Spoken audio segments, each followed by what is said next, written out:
Thank you. If everybody could please mute as well. Thank you.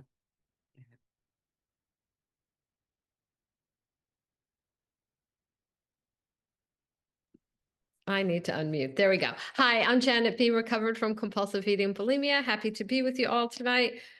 My internet connection is a little wonky tonight, so we're going to just pray that we make it through the next hour. So I was going to do a talk on two wives, and I know that there's a lot of talk recently about like emotional sobriety and workshops on that and things like that. And I think so much of that is in this chapter. I don't know of too many people who feel more lonely than the wife of an alcoholic, right? Imagine waiting up for him every night, not knowing if he's coming home. And if he does, will he be sullen and silent or raging and abusive? And it's easy to imagine that wife, even though she may have been a woman of faith all her life, whispering in the dark, God, where are you? Do you even hear me anymore? And then in this chapter, Two Wives, it says, if you've got your big book, we're on page 104, we want to leave you with the feeling that no situation is too difficult and no unhappiness too great to overcome. And it's like you can almost feel the wives who've gone before her reaching out to this struggling woman saying, you matter to us. And I believe if we really listen closely to the words in this chapter, we can hear God saying, and you matter to me. And of course, it's true, right? That we matter to God. For a minute, before I get to the meat of this chapter, I want to turn back to chapter 4, We Agnostics, where they tell us the main object of this book. It's to, quote, enable you to find a power greater than yourself, which will solve your problem, end quote. Well, if this power, this God is going to solve my problem, and of course, the first problem I wanted him to solve was my food problem, God must care about me, must love me. So that's this God, this loving God who we matter to, who we're going to try to encounter in the pages of Two Wives. So this chapter doesn't get a lot of airplay. People skip it saying, well, I'm not married to an alcoholic. It doesn't matter to me. But I think there's principles we can apply to our own recovery, because my recovery isn't primarily about food plans and meetings. It's about how I practice spiritual principles in all my affairs. For someone new, that might sound weird, right? When I first came in, all I wanted was to stop binging. And all I wanted was that magic food plan, but there is no magic food plan. And finally, after 6.5 years in, someone told me I had to change. I had to have this thing called a spiritual experience. And page 25 describes that. It's basically where God comes in and rewires my heart. Well, how does that happen? Do I just say a prayer and God takes out a bunch of gardening tools? Well, no, it doesn't work like that. What happened is that when I worked this 12-step program, surrender to God, clean up my past, practice unselfishness, then something happens. Something happens in my heart. And so this chapter has a bunch of really cool spiritual principles we can practice and some wonderful promises that come true if we do practice them. So I've picked out the ones that are most meaningful to me, but this is just the tip of the iceberg. This book is so rich in spiritual practices and then the promises that come with them all. Okay, so for the first half of the chapter, Two Wives, is really about how to help someone who's an addict. And then halfway through, it does this like big switcheroo, like, okay, wife, now let's talk about you and your spiritual issues. So let's dive in, page 104. It says, we want to analyze mistakes we've made. We want to leave you with the feeling that no situation is too difficult, and no unhappiness too great to be overcome. And I love that because what it's telling me is that God is going to do one of two things. If I work this program, he's either going to change my situation or he's going, excuse me, to change me so that I'll be okay in a hard situation.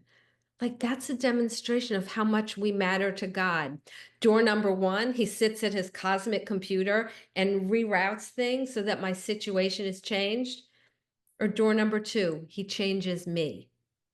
So, bottom of page 106, it talks about what happens to an alcoholic as the sprees grow closer. It says that the deepening pall of remorse, depression, and inferiority settled down on our loved ones, and these things terrified and distracted us. Terrified and distracted us. Okay, distracted us from what? So I know that if I'm overly focused on a family member and how they're doing, I'm distracted from God and what He would have me do.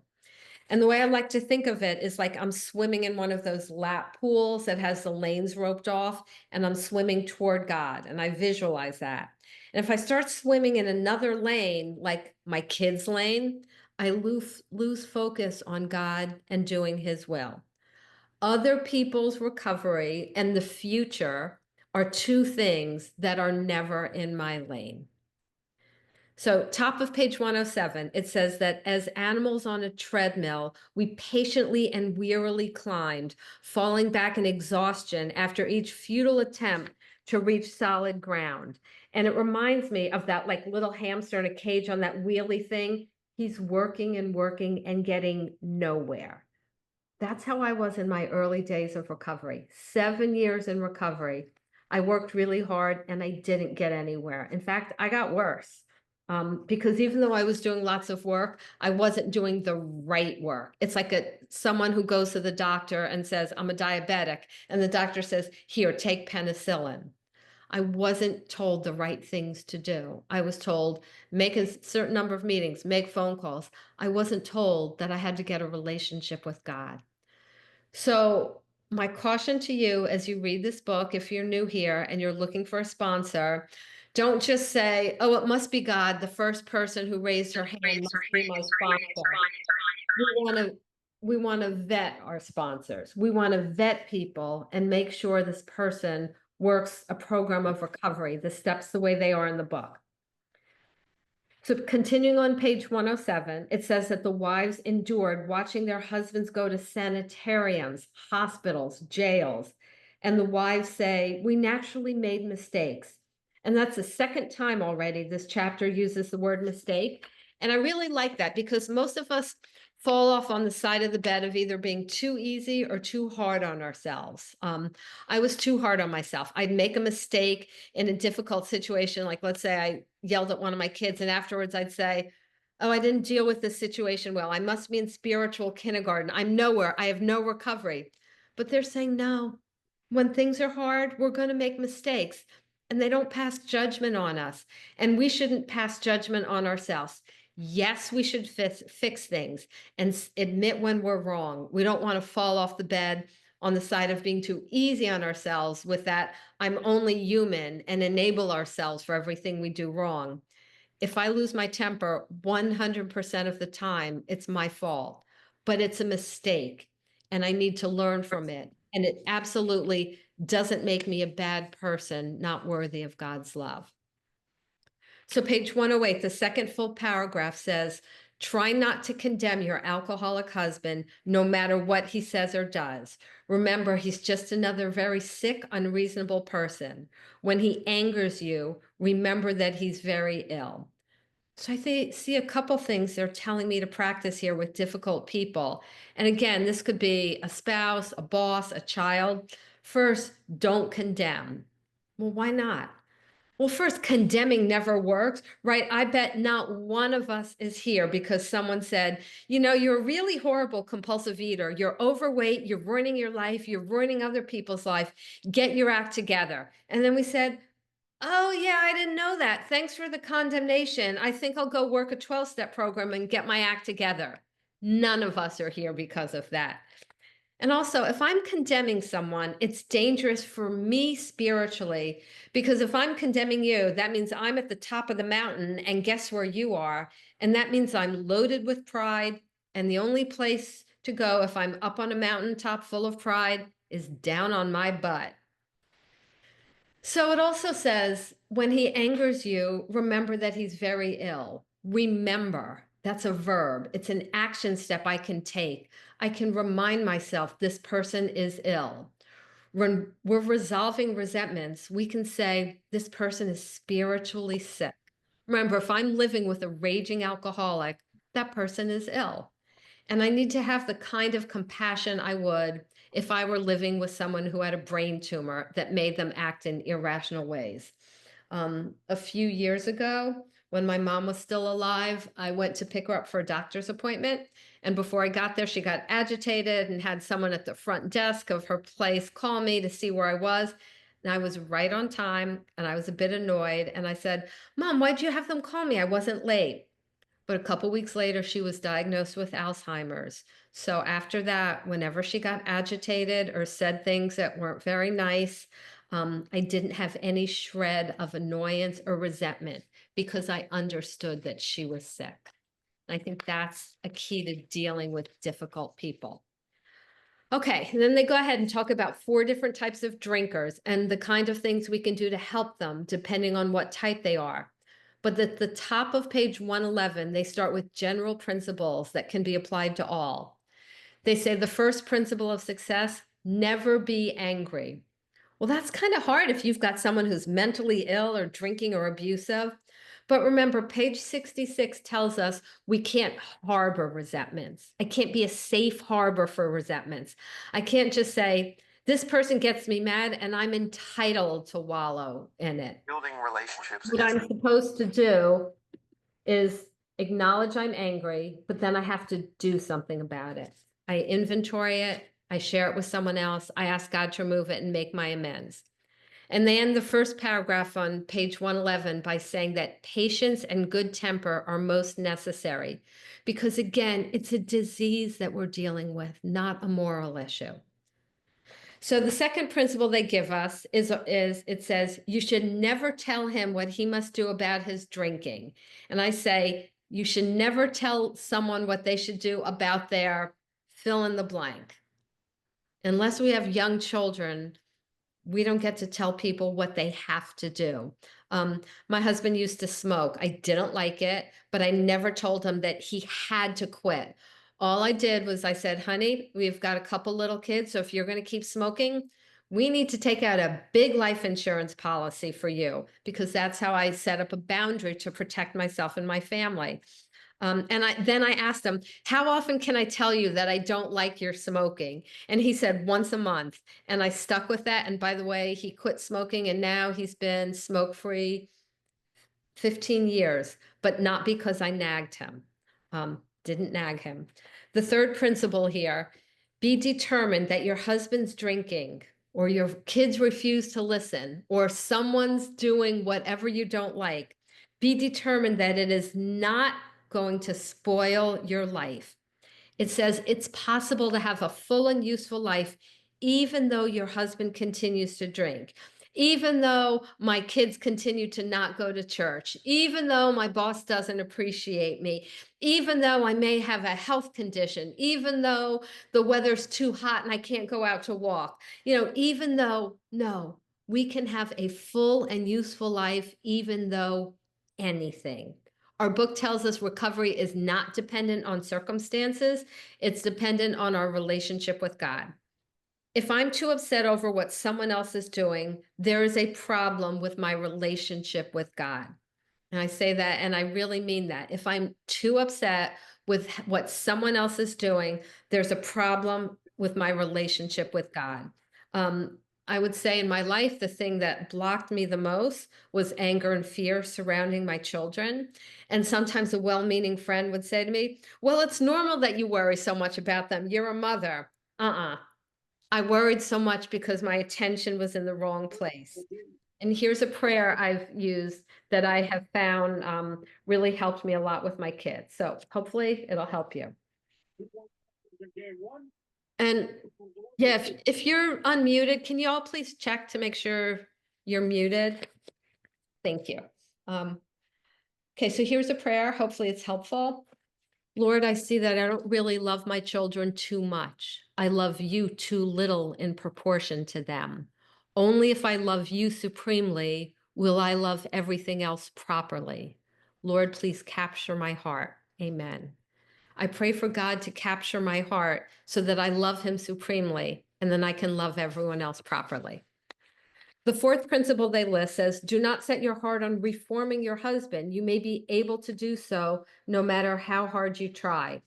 Remember, this program tells me to live and let live. So I can't set my heart on reforming my husband's smoking, my college kid's decision not to go to church, or anyone else's drinking, eating, gambling, spending, or anything.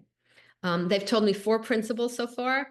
Don't get angry. Don't tell him what to do about his drinking. Be determined that this person's bad habits aren't going to spoil your life. And don't set your heart on changing the person. And they say, yeah, it's sometimes difficult to do that, but you will save many a heartbreak if you succeed in observing them.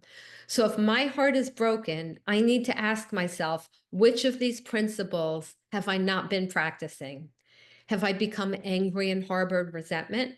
Have I been telling someone what they need to do about what I perceive as their issue?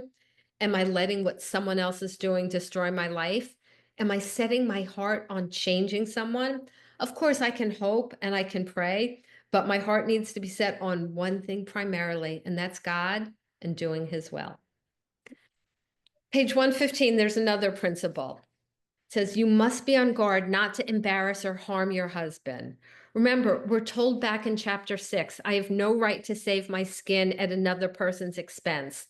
So a good principle when we're doing 10 steps is not to call someone who knows that person when we do our 10 steps. Call someone else. I can't save my own skin at another person's expense. And then we get another promise at the end of the second paragraph, page 115.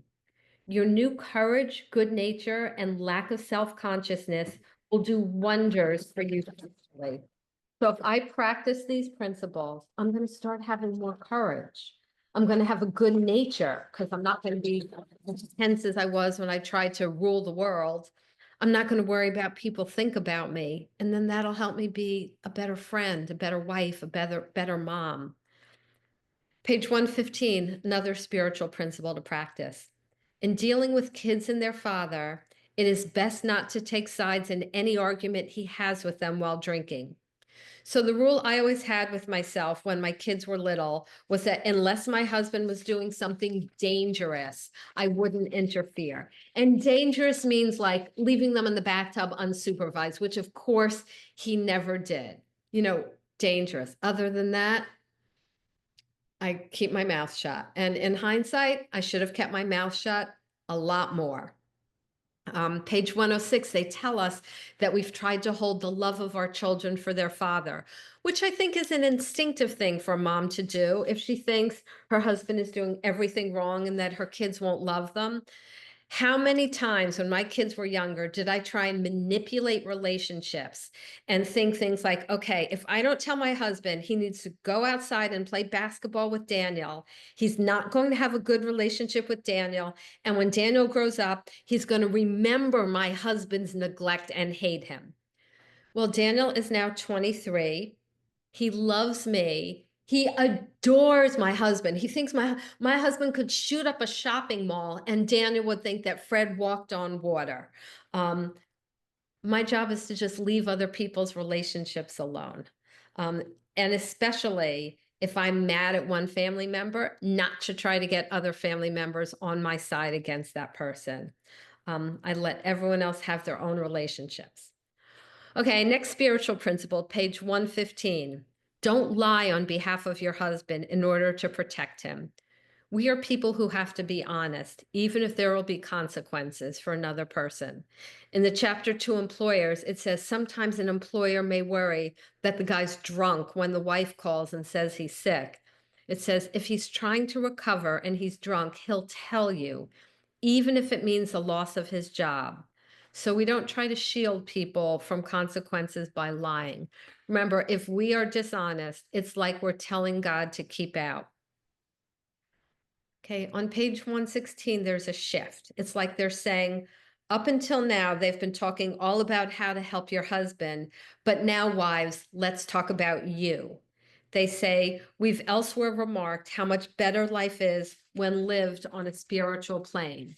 If God can solve the age-old riddle of alcoholism, he can solve your problems too. And I can just see a wife reading that like, whoa, whoa, wait, this is not about me. I was here to help the drunk I'm married to. This is not about me. But they gently press on, saying, we wives found, like everyone else, that we were afflicted with pride, self-pity, vanity, self-centeredness, selfishness, and dishonesty. And at the bottom of page 116, they say, we used to think we were good, capable of being nicer if our husband stopped drinking, right? Like I wouldn't have been nasty if my husband or my kids hadn't done whatever, whatever. But remember, our recovery is never dependent on circumstances. It's always dependent on our relationship with God. So it says, okay, here's the solution. We try to put spiritual principles to work in every department of our lives. And if we practice the opposite, humility, gratitude, unselfishness, honesty, and self-sacrifice, it promises us that God will give us a radically changed attitude toward our husband. Like God sees me, I matter to God.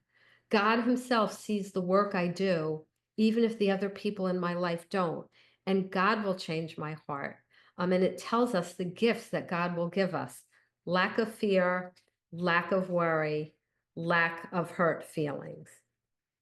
And then they tell us something that I didn't really like. On page 117, it says, all problems will not be solved at once. The old problems will still be with you. This is as it should be. I mean, this is as it should be. I want God to just like wave a magic wand and make all my problems go away as soon as I do my step work. But I think I'm learning whenever I go through a really difficult situation in my life is these situations force me to rely on God more and force me to look at the idols in my life. Do I have an idol of a perfect marriage? Do I have an idol of perfect children?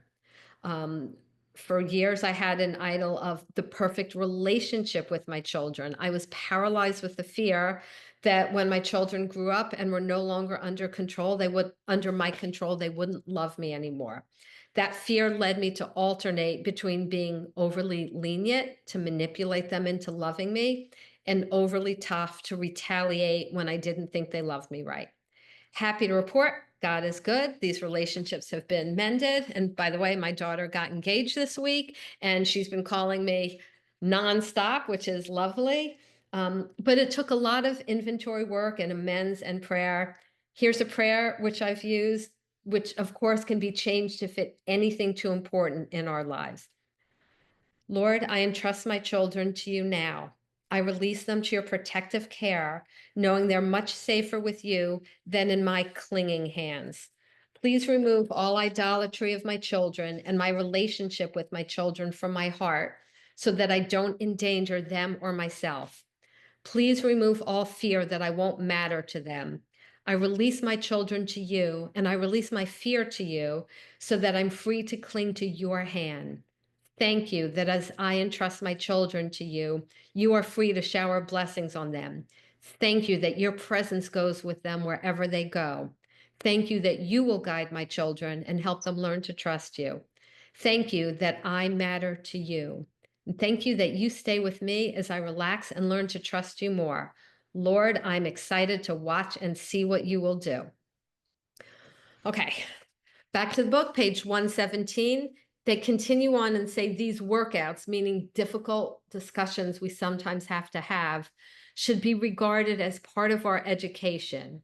We'll make mistakes, but so this is a conditional promise, if we're in earnest, they won't drag us down. Instead, we will capitalize on them. What does it mean to capitalize on our mistakes? Well, I don't think it means I'm going to be 100% free of fear and anger all the time. I don't think in this lifetime that's ever going to happen, at least not for me. But here's what can happen and what has happened for me. Our bounce back period gets shorter. So whereas before, maybe I got a resentment or a fear and I'd be angry or afraid for 3 days or so depressed I couldn't get out of bed. Well, maybe after working these steps in practice, it's 2 days, then 1 day, then 2 hours, then 10 minutes. I don't always have it down to 10 minutes, but I can generally keep it at way less time than I used to. That's a way we can tell, by the way, if we're growing spiritually, if our bounce back period is becoming shorter. And how do we capitalize on our mistakes? Well, the steps teach me I need to look at my part. I always have to look and see what is my part. I think a biggest thing for me has been entitlement. Um, lab work comes back not the way I would want it to. Well, I think I'm entitled to perfect health. That's a defect of character, entitlement. I'm not entitled to my kids doing anything and everything I want. I'm not entitled to my husband doing everything I want. Um, the opposite of entitlement is gratitude, and that's a principle that we can practice. Okay, page 117 says, often you must carry the burden of avoiding resentments or keeping them under control. And in the margin of my book, I wrote, that's not fair. And maybe it isn't fair, but it's loving. And as my friend Melissa says, fairness is not my code anymore. Love and tolerance is my code. What a great opportunity to practice self-sacrifice, which the book tells me I have to do. If someone utters a snarky remark, I don't have to start an argument. I can absorb it. I can just let it go. Now, I'm not saying if we're married to someone who's beating us that we need to take it. But if there's an occasional insensitive remark, sometimes it's okay to just let things go. Page 118, another principle. Your husband knows he owes you more than sobriety. He wants to make good, yet you must not expect too much. I think there's two things for us there. If we don't expect much, we're not disappointed. We're always happily surprised. But also, it says he wants to make good. And I think we're supposed to assume the best about people, that people generally want to do the right thing. I mean, maybe I'm wrong, but isn't it better assuming the best in people and being wrong than assuming the worst in them? We can assume the best. That's how I want people to deal with me on my happy days. Page 119, another principle. It says, when resentful thoughts come, pause and count your blessings. So we can intentionally look for our blessings. I've got a job. I've got air conditioning in my house. I have a husband who loves me, who supports my recovery work. And by the way, a lot of us like have this My Spiritual Toolkit app where we put our blessings on the app. Don't just list them like a homework assignment. I list them and then I sit there and I thank God for them. It's not about getting our gratitudes down as homework. It's about a way of strengthening our relationship with God. Page 119 at the bottom, another principle. It says, find a great cause to live for. You probably need fresh interest as much as your husband and a great cause to live for. I mean, how lucky are we, right? We get to recover. We get to help others. We get closer to God in the process. I can't think of a better cause. And on page 120, they tell us how to live that out. It says, think about what you can put into life instead of how much you can take out. So maybe when we go places, we think, how can I contribute here instead of what's in it for me? How can I best serve God and the people here? And finally, they talk about what if someone drinks again? And I love how they deal with this. On page 120, they say, perhaps your husband has made a fair start and things are going well, but then he gets drunk. What do? They say, if you're satisfied, he really wants to get over drinking. You need not be alarmed. So what they're telling us here is it's possible to really want to recover, but stumble. I mean, how could someone really want to recover, but stumble? Maybe they haven't been told the right work, right? We give them a chance. And how do I know if someone is sincere? If I'm sponsoring someone and I give them things to do and they're doing them all, then I trust that they're sincere. And again, I'd rather assume the best and be wrong than assume the worst and just drop someone who really meant business.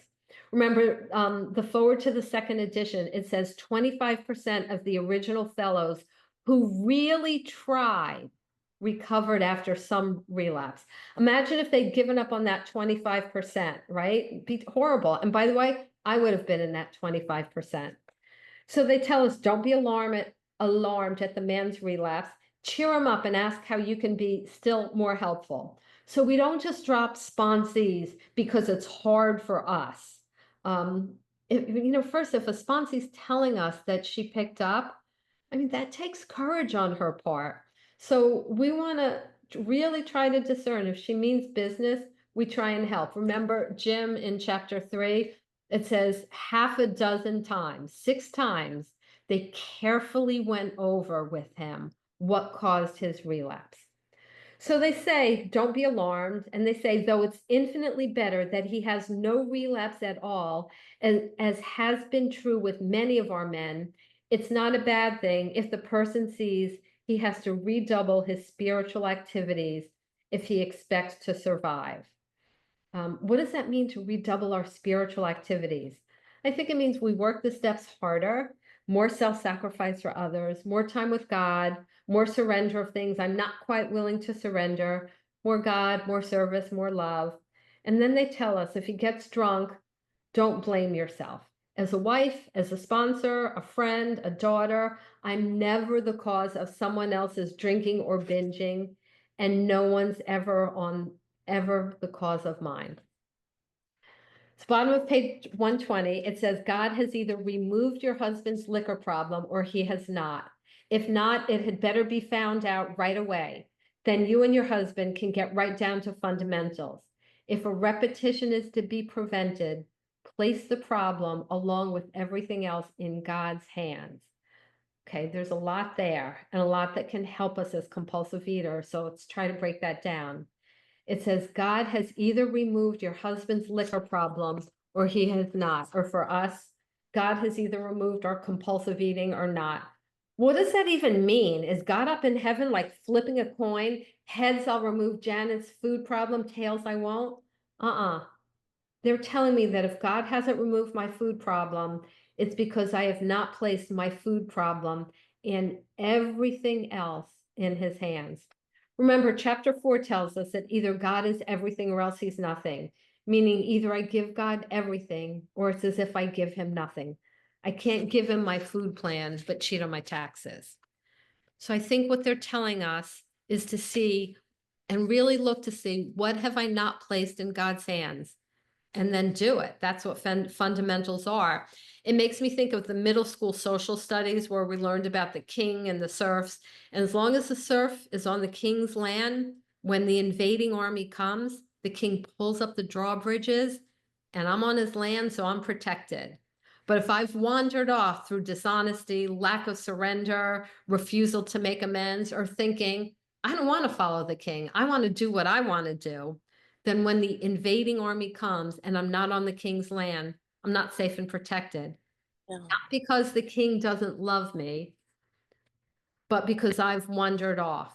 So they're telling us we're liable to drink or eat compulsively if we wander off the king's land. But the good thing about this king is he'll always, always take us back. Okay, final page of this chapter, page 121. The writers of the chapter close by saying, we realize this is hard stuff, but we really want to help you avoid unnecessary difficulties. And they conclude by saying, like, good luck and God bless you. Kind of an interesting way to end a chapter, right? Where they're teaching us. They're bringing God into it. They're asking God, like the creator of the universe, to bless us, to confer his divine favor on us. And if we approach him in humility, he always does. Because whether we're wives living with raging alcoholics who feel we're unseen and unheard, or if we're compulsive eaters who feel our lives are unmanageable and no human power can save us, including members of a group who can love us but can't infuse us with power, we matter. I think this chapter, it really said to me that like we matter, like we always matter to God. And this really teaches us that like when we feel lonely and we need a miracle, the age of miracles is really still with us. And with that, I pass.